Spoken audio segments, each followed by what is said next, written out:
Hey friends, how are you doing today? I hope you're feeling blessed and staying in God's presence, and if not, I hope you feel uplifted after today's video. If you're new here, welcome to His Princess Christian community, where we read a chapter of the Bible every day and then discuss it afterwards and in the comments below. Don't forget to like and subscribe. It really helps the channel grow and it opens the door for more people to join our community. And while you're at it, check out the description box. We got a lot of great stuff in there.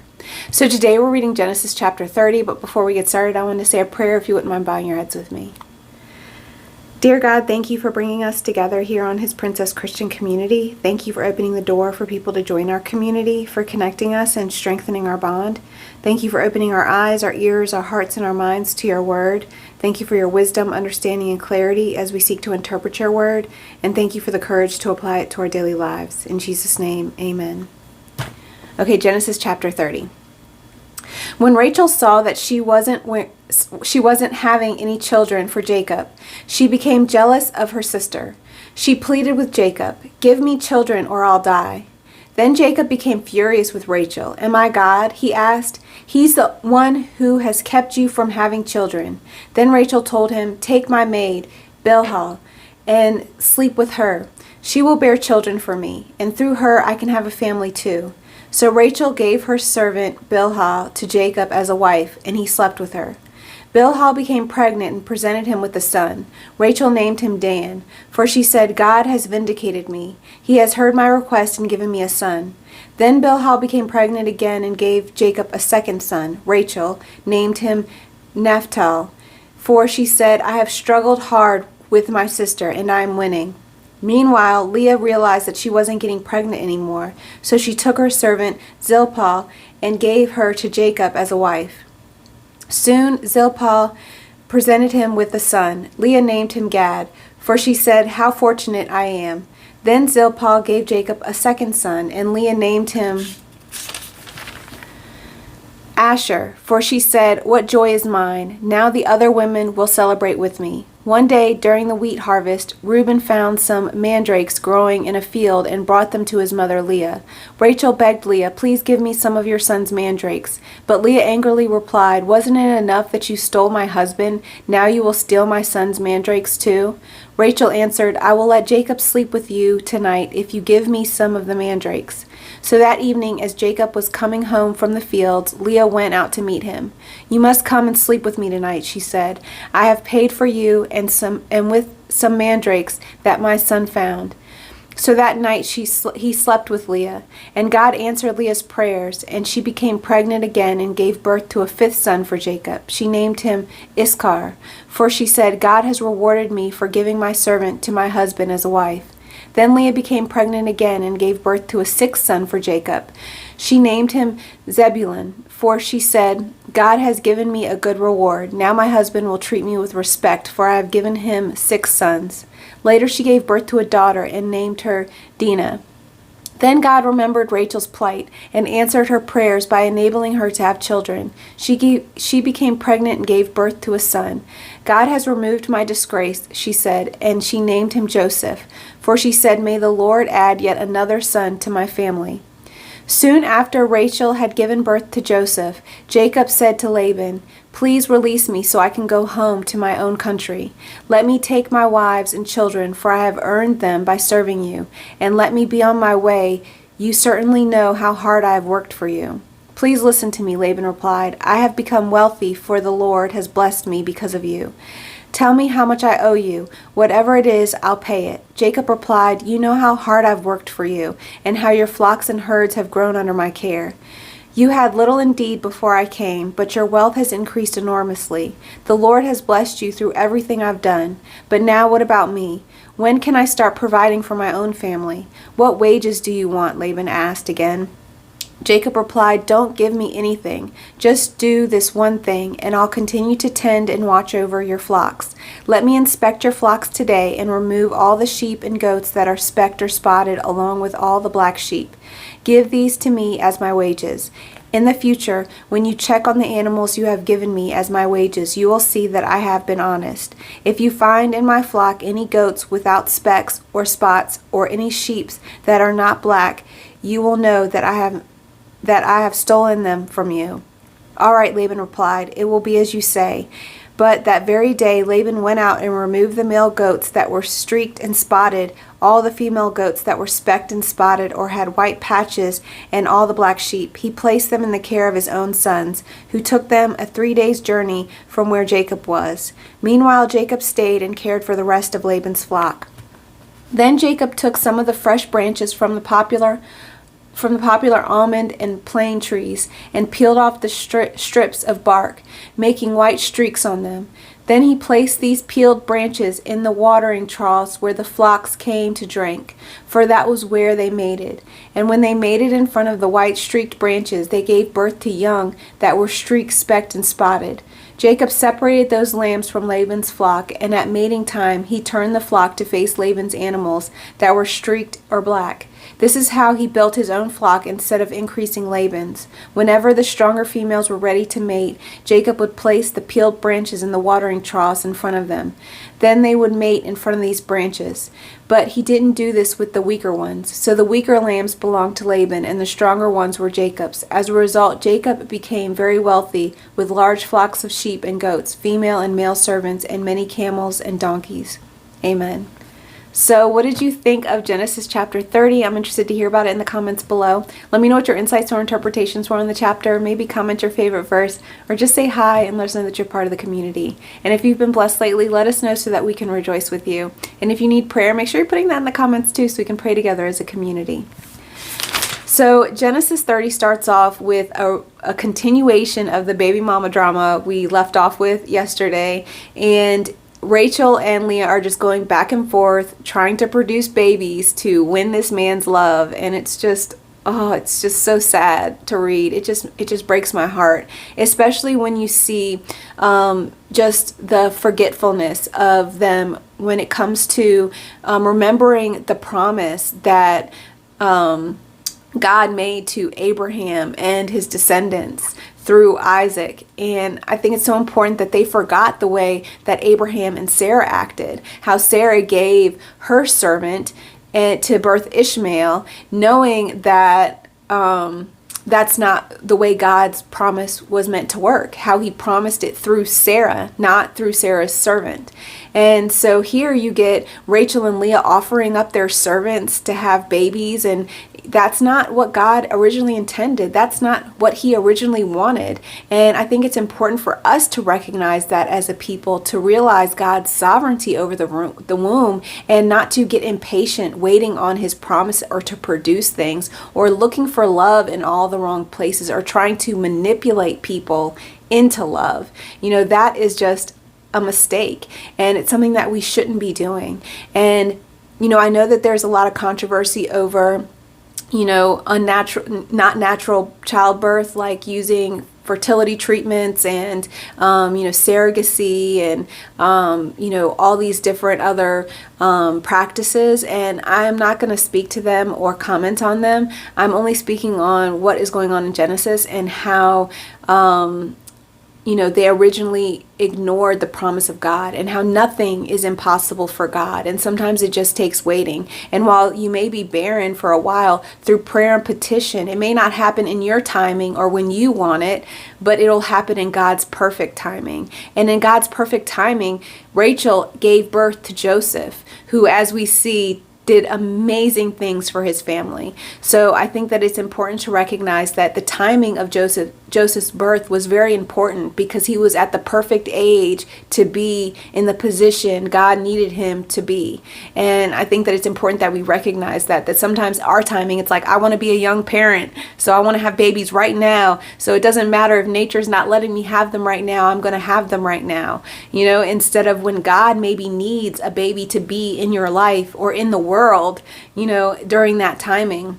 It's trusting in God's timing. And I think that a lot of the times in this day and age, we are not used to waiting for anything. And it's important to just recognize, in the course of the Bible, you see the conflict that comes about when we don't wait on God. Considering like Ishmael, and he was born out of desperation, out of Sarah's desperation, wanting to have a child so bad that she let her servant sleep with her husband and birth Ishmael. And then his descendants have been at hostility with their relatives forever. So, the conflict that comes out, just like all of these brothers ended up selling Joseph, into slavery. So you just see the conflict and the sin that comes from manipulating and trying to produce things outside of God's plan and outside of what God originally intends for us. So, we go through all the different children, and, I'm not going to rehash that any more than what I just said, just that they were looking for love. They were going back and forth. They were promising. And it's just sad, like when Leah says, when Rachel asks Leah for some of her son's mandrakes, Leah angrily says, "Wasn't it enough that you stole my husband?" She says, "You stole my husband," but that husband was never hers. She actually stole the husband when she snuck in there and slept with a man who wasn't looking to sleep with her. And I think that is so important to recognize, that people's perspectives are so skewed, in situations. That man was never hers to begin with. But in her mind, that was her husband that Rachel stole, but she stole him first. So it's just interesting to see the way that people's perspectives of situations changes their hearts. And why it's so important that we guard our hearts. And then Rachel says, I'll let you sleep with Jacob. Like, it's just so interesting. I just can't believe, I'll let you sleep with my husband if you give me some of your mandrakes. And mandrakes were as a herb used for fertility. They were known to produce more fertile, make you more fertile. And that's why she wanted them so bad. So then again, she offered up her husband, and it's just like, a person is not yours to offer. So I just think that it's so funny. And, I wrote off to the side, manipulating to get your way is not proof of God's answered prayers. So, a lot of people feel like they can make God's plan come true, through manipulation, but that's not the way God works, and that's not proof that he has answered your prayers. And so in verse 17 it says, "And God answered Leah's prayers, and she became pregnant again and gave birth to a fifth son for Jacob." And I also wrote up the side, generational curses, using children as pawns in your marriage.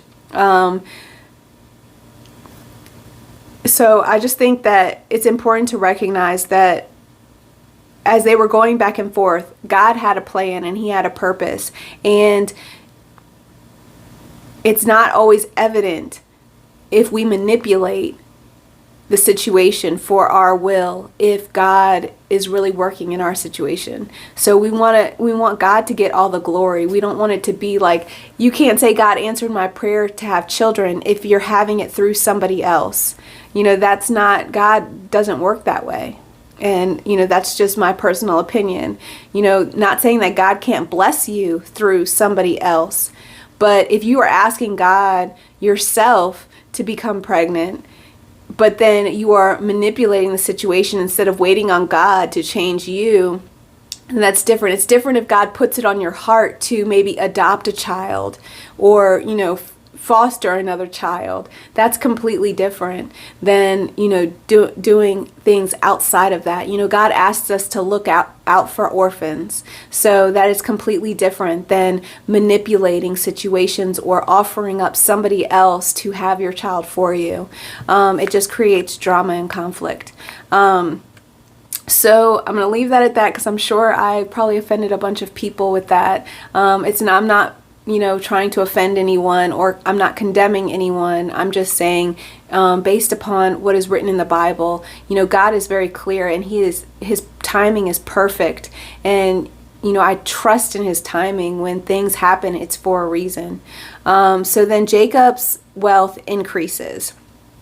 Okay, so here's the new, so soon after all this, baby mama drama, so soon after Rachel gave birth to Joseph, Jacob said to Laban, "Please release me so I can go home to my own country." So obviously he's feeling this pull from God to say, okay, it's time for you to leave now, and go back to your father's land. So he says, listen to me, I've become wealthy, for the Lord has blessed me because of you. So Laban recognizes that God has blessed Jacob, and he's saying, okay, yeah, I will, tell me how much I owe you, and whatever it is, I will pay you. So this is how horrible people are. They will say these things to your face, but then behind your back do something horrible, deceptive, and manipulative. So Jacob tells him that he is going to separate the flock, and he wants only the spotted, black, specked, imperfect sheep. And he says, give these to me as your wages. Laban agrees, but then he goes behind his back and takes all the ones that look like that away. And so he tried to manipulate him in that situation. And again, this is another reason why, you can't stop God's plan. So we're on the side, work hard and dedicate yourself to your employer's success, and it will pay off for you in the long run. Work hard for others as you work to increase your own wealth. So work hard to others as you are also working to increase your own wealth, and just trust God. Wealth shouldn't be your goal, but your goal should be to honor God, and through honoring God, wealth and success will come your way. And so in this way,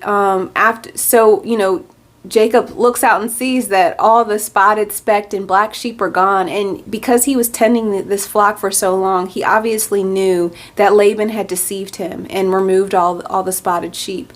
So he had a plan, and obviously this plan had to come from God, to place this bark in the water, which produced spotted, specked, and black sheep.